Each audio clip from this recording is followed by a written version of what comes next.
where he was walking, where we now live in Coventry, where I sent him to go get milk. And he was stopped by a police officer and asked to empty his pockets on the car. And mind you, he had just gone to get milk. He's carrying the milk in his hand. And my son said, well, why are you stopping me? Well, we have someone fitting your description selling drugs. We have a complaint or information of someone fitting your description.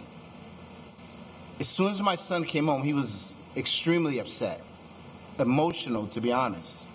First thing that I did as a father, a concerned father, was call the police station. When I called, what was amazing to me, especially with my military background where documentation is everything, there was no record that my son, my child, was even spoken to. I then got my car and went down to the station where I spoke and asked additional questions. And they basically had no record. But I live in Coventry, so I think we have 7 officers. So I said, I don't need to know. You know who that officer was. And what I would ask is that you take care of that. We live here, we're good people, and he should not have to have this type of incident happen to him. What I'm sad to say is my kids have had several incidents since moving back to Rhode Island. Several.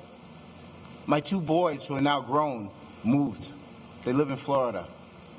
Although I'm jealous, but I'm also sad because they felt that they couldn't get a fair shake here in Rhode Island. It's crazy. They're good kids. They were raised right, but they wanted to go, and they're living a good life in Florida. So I appreciate that.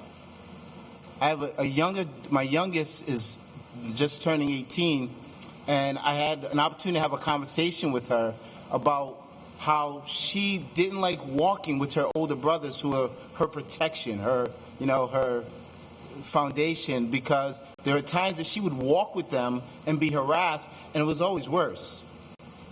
So she was afraid. And that's crazy. I don't understand it. The group that met, I had the pleasure of being part of that group, but what I will tell you is I wasn't invited to the table. I wasn't asked to be part of the conversation. But being in Rhode Island, because we're only so big, guess what? I knew it was happening. So what did I do? I asked. I said, this is important to me. This is important to my family. So I want to be part of this conversation. And guess what? All the stakeholders at the table, police chiefs, the different organizations, no one had a problem with that. And while being part of that, my concerns were heard. This is a good bill. It's not a perfect bill in nowhere sense, but it's a step so that maybe in that same situation, another father who has that situation happen to their child or mother, there'll be documentation, and then maybe something can be done about it. Because it's a sad thing when a parent feels that they can't protect their child.